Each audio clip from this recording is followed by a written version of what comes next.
Hello and welcome back to coverage of the Louisville Cube League. Today we're going to be taking a look at a draft of a new cube to us, Joey's revamped Synergy Cube, but also introducing a new format overall for our videos.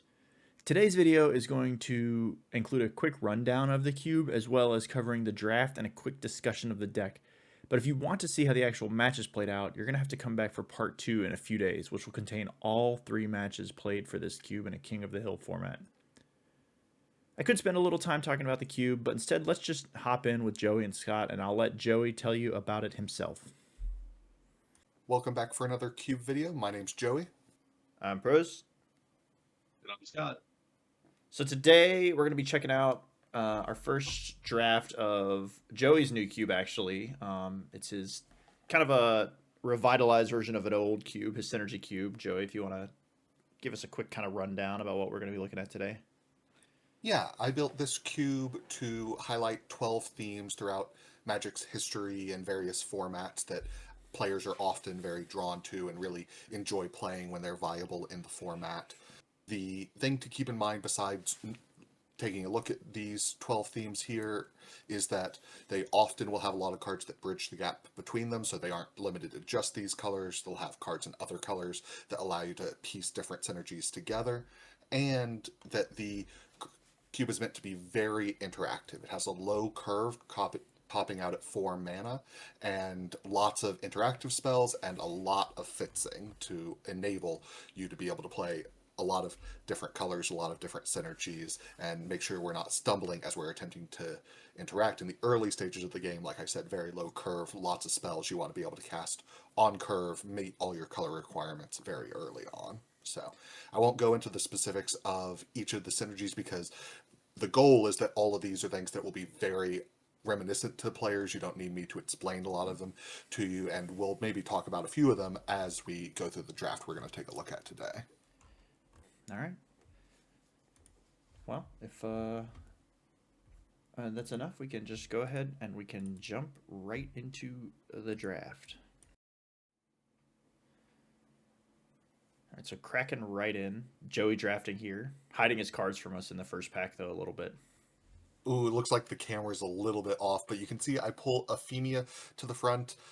2 mana creature, flying, 2 power, good on rate, and I think an all-star in the enchantment theme, just to let you always make a token every turn when you have an enchantment in your graveyard. So that's why I have it pulled to the front, and can't quite tell what I'm considering it with. Hopefully I move a little bit more into shot. Yeah, I'm always curious to hear, like, you design the cube. Obviously, is Euphemia the kind of card that you would consider like a signpost for the enchantment deck, or is it just a? I don't think it's a super strong pick, but I do think it's really strong on 2 mana. Like, a lot of the big payoffs you're going to find to a lot of these strategies are higher up on curve. So I think of the 2 mana payoffs on theme, Euphemia's batting at the top of that tier, but Gotcha. by no means at the top tier of the enchantment payoffs. Cards overall, yeah. Yeah.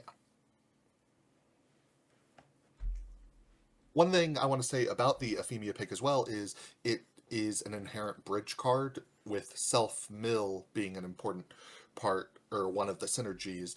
The idea that you could play minimal enchantments, mill a bunch of them, or at least a few of them, and then Euphemia is a 2 mana flyer again that sometimes makes tokens, gives it value there. Right. Worst rate, you're on a worst state. You're on like a pretty good rate creature that some percentage of the time is really good. Mm-hmm.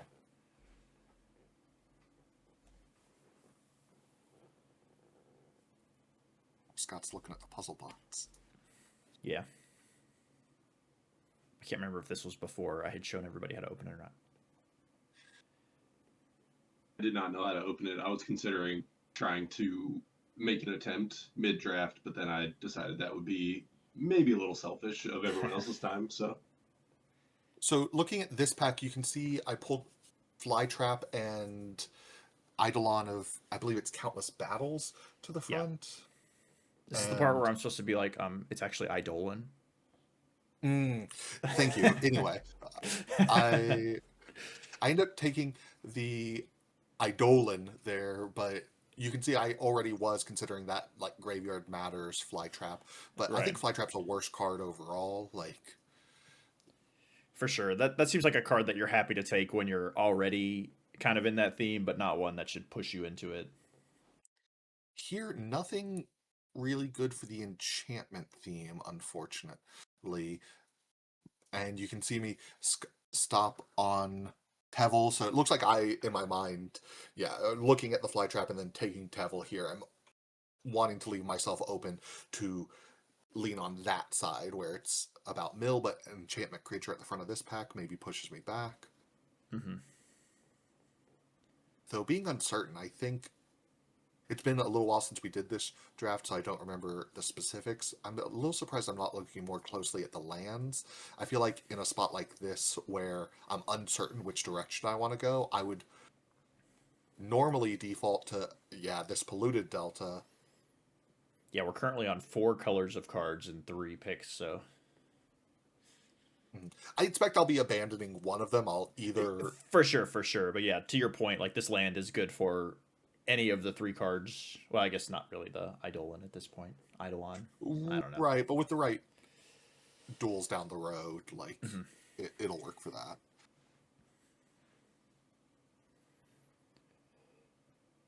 So, Bitter Blossom, just a good enchantment. Also, was looking at the Glyph Elemental there, but Bitter Blossom, when I'm still not sure, just a good card in general Good to anywhere, yeah. take.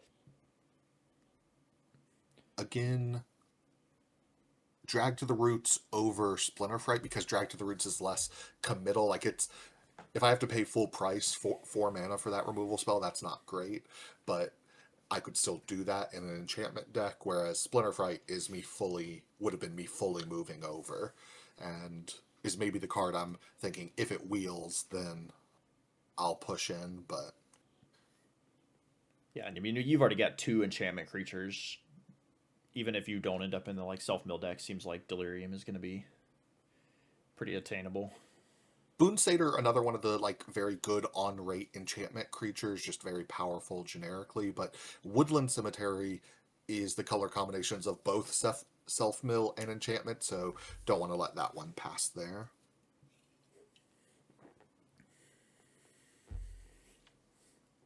Feral Encounter, a newer, I guess it's not even newer at this point, but a card I have not played with a ton, but I think it's very powerful in these kind of mid-power cubes, just letting you go up a creature and remove a creature a lot of the time. Mm-hmm.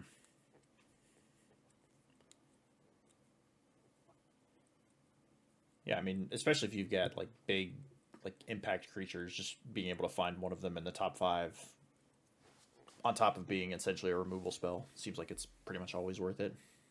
Yeah, and in a low curve environment, like you're getting to cast it on turn 4 a lot of the time with Mm-hmm. confidence you're gonna have something to cast. Right. Here, not a fan of any of these cards. I actually regret seeing that some of those cards are wheeling because that means people aren't in those strategies, which means they're more likely to be in mine. Like the Gruul creature whose name I'm blanking on at the moment.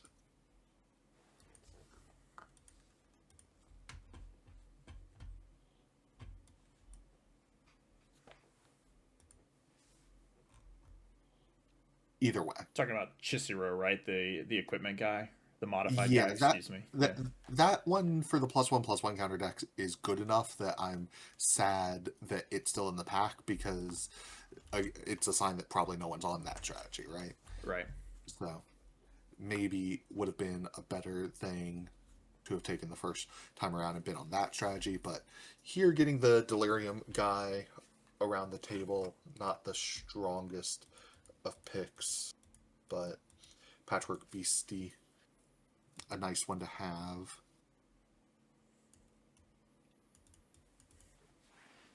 Yeah, I mean, again, low cost, good good power and toughness there, assuming you're going to be putting cards in their graveyard, which it seems like at this point we are on at least as the sub theme. Right, and if I still have some enchantments, that helps get to the delirium faster. So I think these are two strategies that are fine to overlap, but I'm not seeing any great cards in each of them. I think Mm-hmm. the most standout card I've gotten so far for either strategy is Athenia, which again I think great on its spot on the curve, but not a huge fan of. I actually think is that cruel. Cruel Somnophage. Yes, I think that card is another like standout 2 drop Mm-hmm. for its strategy, just being a very big creature that also is an enabler. Have to imagine I take the Savai Triome here. Yeah, Pretty good over get. the what? But me taking that over the affinity for enchantments creature says that I'm fully off, trying to go all in on enchantments. It definitely seems like that has dried up, whether that's just the cards weren't opened or somebody else is taking them. It didn't really feel like a lot of those enchantment cards were coming around the table after the first few picks. Looks like Silent Hall Creeper, a fetch land. There's a couple other cards in here I like for my deck. Nothing like super powerful. I'm not like I'm looking to first pick like Sidisi or I don't know. There's a couple Goret's the Tomb Shell is I believe the name of one of the other big payoffs.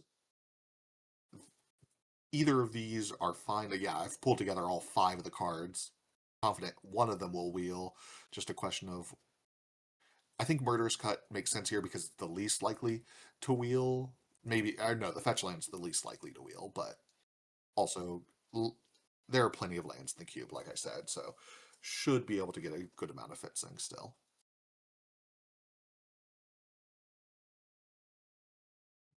Okay, thank goodness there's that Verdant Catacombs because so far hadn't really been anything I was super excited about. Yeah, pass the land, but get another one back is probably feeling pretty good. Yeah, but seeing that Swarm Shambler go by just reinforces what I was saying in pack one of like I think my seat was great for +1/+1 counters, Mm-hmm. probably. I think that was an Anafenza going by, also great for that strategy. Just lamenting the the spot I could have had, but Yeah, still not too displeased. it definitely feels like your deck is as open as it can be. Maybe the like heavy hitters haven't been opened and stuff, but like the graveyard cards are flowing. Getting the Teval late really seems to have been good for that. So Undead Mm-hmm. Butler or the Gorehound here were like the two reasonable picks there. I think I maybe chose wrong. I think I'm too low on Snarling Gorehound. I think it's pretty good in this. Would have been pretty good in my deck. Oh, that guy that lets you surveil. Yeah, yeah. I know you mentioned Sidisi, you mentioned the Gorex. Is there anything else off the top of your head that you're like really looking for here? So any of the other cards that are similar to the Cruel Somnophage, now that I have the Beastie, the Somnophage, the Undead Butler putting cards in the graveyard, I want the cards that are the big threats. I think that's the strength of this Mm-hmm. archetype is that in the late game you get to have like 10 tens on the board for 2 Right. mana a lot of the time. So I want some of the big threats. Occult Epiphany I really like in this archetype, obviously. Just benefits. Often you're playing a lot of different types for delirium stuff. So Occult Epiphany, usually pretty easy to get maximum value out of. Surprised I even moved Consider to the front.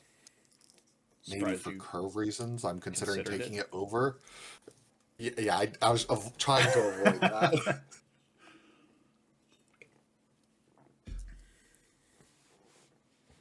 Yeah, it doesn't really seem unless you want that triome for some reason, but I can't imagine that we're I guess Yeah, we have enough white stuff that we could probably still use the triome, but picking up the removal spell in the first pack, Artillery Blast, mm-hmm. does give me some desire to maybe be white, but these 2 blue cards I would almost always take above it, and happy to see I ended up on Occult Epiphany. obviously I was checking my picks a lot, so I knew my curve better on the day than I know it right now, rewatching the Right. draft. But would be surprised to let Occult Epiphany go. Yeah, Cult Epiphany, a card that I think shoots up people's lists once they cast it or actually see it cast for the first time because there's a DC. Oh, there was a CDC? Yeah, the Black CDC is in this Oh, pack. Black CDC, not You're talking about the three color one, I think. Yeah, but yes. And I take, the I don't Prowler. know how to pronounce this word, Lysid Yeah. Prowler over it because it makes any creature kind of that big threat that I was talking about earlier. And then this pack has nothing for me. I feel Yeah, like stone nothing. with still, what is this, 9 cards left in the pack? Pretty disheartened to I mean, I guess you take get a kind of. land that it does tap for your two. What's probably going to be your off colors. In my head, that if that Spars headquarters makes my deck, it's a sign that I'm short on playables and trying to play the artillery blast because Mm-hmm. ultimately I'd prefer not to play the 4th color. But Right. But yeah, I mean, you do have two fetch lands that can get it if you do end up needing to play it. But here, looking at a 1, 2, and a 3, I think this pick really speaks to curve considerations. Old Rutstain is obviously a lot more powerful than Death on its Sprout, but bite down the removal spell gonna end up being the pick. But yeah, just considering all 3 of those really speaks to wanting to be careful of the curve in this cube because Old Repstain's a great card in this deck, but too many 3s and just not going to be able to keep up the pace with other players. mm-hmm. Just a bunch of red and white cards, or a bunch of red lands, red cards. Yeah, 1 white land. Taking again a removal spell in case the splat I get forced to splash this color, but Yeah, it doesn't seem super likely at this point. 2 pretty much full miss picks in the middle of this pack makes me think that something's going wrong for me. Mm-hmm. I mean, sometimes the cards just aren't there. Those packs have been the majority two colors, and they were not colors you were super interested in investing into. Yeah, here, any of these green cards are playable, but not great. The Swarm Shambler, I think the strongest amongst them, but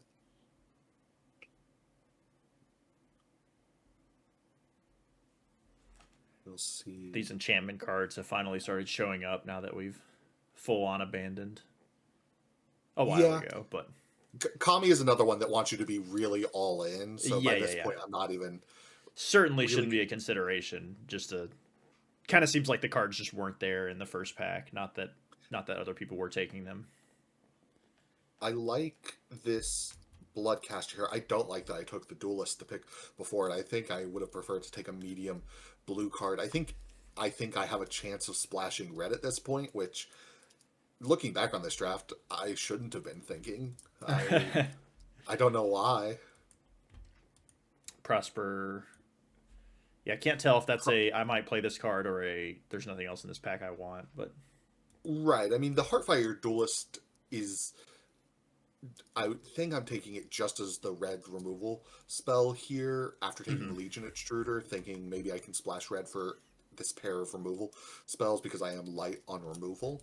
But I I feel like most of the time I would have preferred to have taken the Shambler in this spot just to commit to staying just 3 colors. City of the Dead? City of Death, excuse me. City of Death. Yeah. On color, but I really like Priest of Forgotten God. This is not the deck for it, but yeah, yeah. red clearly underdrafted at this table a little bit. So yeah, maybe don't need like super heavy lifting, but it does seem like we need a couple of at least like medium to high impact cards in this pack. Fiend Artisan is Fiend not a Artisan's bad one. standout. Yeah. Yeah. Regrettably, I am not bridging the sacrifice effect too much. Like, I don't have creatures I'm loving to sacrifice, but standout card. There's also a standout removal spell that's only good really in my archetype, in Overwhelming Remorse. So I'm really hoping that Overwhelming Remorse wheels to give me good removal spell. Here, I think the fetch land is more valuable than any of this Kubris. Seeing the Kubris here just gives me. I don't know The how much I was counters deck feeling the again. FOMO. The counters deck is so good in my seat. Mm-hmm.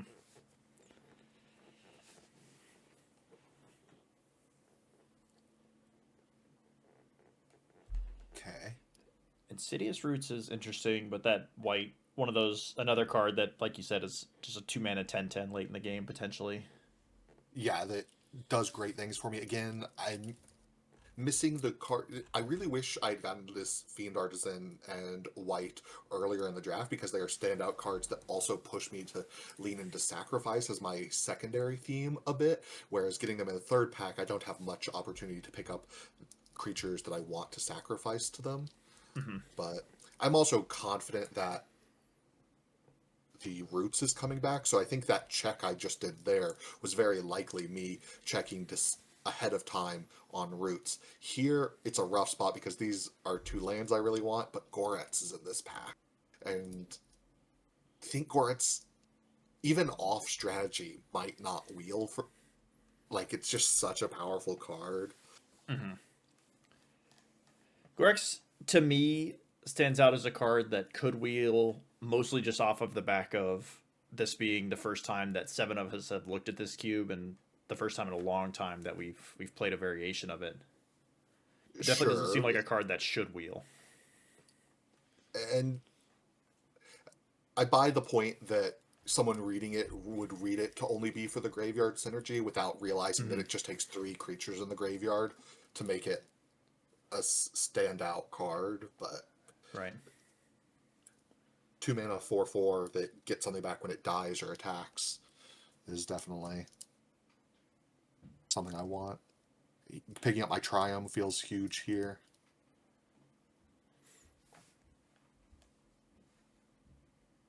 Okay, lots of stuff for my strategy in this last pack. Seems like the second pack just was a little unkind to me. Both these creatures are pretty nice. Yeah. Go with the Transmogrant, though. I think that is purely a 2 mana versus 3 mana decision. Keeping the curve as low as I can. I can dig it. Oof. I was talking about how this pack 3 had been really good to me so far. Here's the first kind of miss. I mean, Aether Channeler is a perfectly reasonable card, but just not really furthering your objectives yeah. here at all. Having picked up 2 creatures that want me to have stuff to sacrifice, it does become nicer, but still not exactly what I'm looking for. And again, here, not much. I'm surprised. I guess I don't have that many instant sorceries, so that's why I wasn't slamming the Seed Shark. I do eventually take it, but probably not going to be standout in my deck the way that it can often be. Your blue splash has gotten a lot easier this pack, though. With you've gotten 2 blue fetch lands and the Zagoth Triome, so. And I guess in your head, if you're fully off of the red cards now as well. Yeah, picking up the white cards in the first pack and the red cards in the second pack, like, it just comes down to getting enough playables to not need to do either splash. Mm-hmm. And then you get packs like this.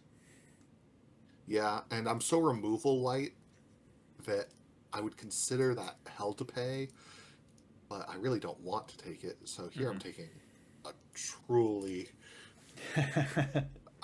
I think that was the wrong pick in retrospect. I do I even have things to discard to trigger the Skyray? Not really. I mean, I guess you have some cycling cards, but like, Hubris Wield and Eidolon Wield, so it confirms that no one else was really in enchantments. I don't think. I'm still mhm. thinking I could splash red. I don't. Get It's off it. crazy to me, especially considering that you took the Sky Ray over the Hell to Pay, that you picked a red card again immediately after. I mean, me taking Skyray into Avacyn Judgment makes me think, did I think I had ways to discard cards? Hmm. Because both of those seem to Right, imply discard that, but I synergy. did not. All right, the Verge there, it's basically free and helps us out with Yeah, our right. That one's base black. yeah, Yeah, but ultimately, I just wish I could take cards that are yeah, yeah. playable Obviously. in my main colors. Like, I think at this point it's clear I'm going to have to do a splash, Hmm. and I think the deck will be weaker because of it. Yeah, definitely saw a lot of the counter stuff you mentioned still, but yeah, I think too that pretty clear that nobody was in the enchantments deck, but it would have been really hard to stick with that. I think through the end of the second pack and or the end of the first pack into the second pack because there were just no cards there. Unctus.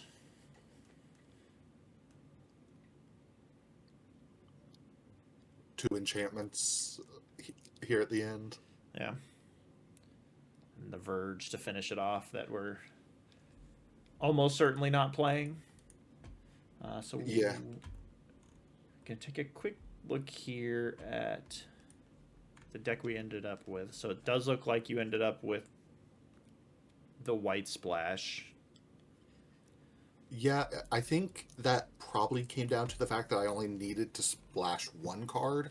If I Mhm. came up 2 playables short, I probably would have splashed red instead, despite having a few less ways to splash red. I think it was just the Ketria Triumph, whereas here I have the Spars, Headquarters, the Verge, and the Flooded Strand, uh, Mhm. which allows me to play just 1 planes and have 4 white sources, but or more, way more than 4 because of the other fetches. Right, Uh, right.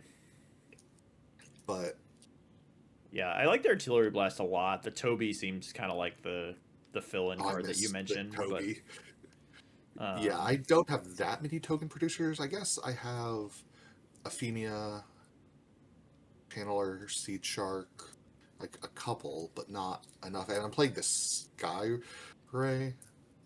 Maybe I should have splashed the red instead and not played Sky Ray either. yeah, I don't know. Uh, It's but tough. the blast is better than either of the red removal spells as well. So Hmm. Yeah, I guess Toby and the Skyray to me both just scream like these are the colors I'm playing, and I need a card in this spot, so just had to play yeah, something. if I play Skyray and then next turn cast Epiphany and just Skyray immediately becomes like 3 or 4 power, That's true. then that's great. But yeah, I guess we also missed Bitter Blossom when we're talking about like Toby and stuff as well, but true. yeah. Well, any any last thoughts before? No, I feel like I got the powerful cards I wanted in my strategy, just not quite the removal and not quite the number of cards in general, obviously, Mhm. as we were discussing. So, not thrilled, but hopeful. So like I said at the start, that will do it for this video. We've got a draft and a deck in the books, and we'll have to circle back and see how the matches went next time. Let us know any thoughts you had on this video, as well as anything on the new video format as a whole, and keep an eye out for the matches for this draft coming later this week to see how Joey's deck turned out. Until then, thank you as always for watching, and we hope you'll come back next time.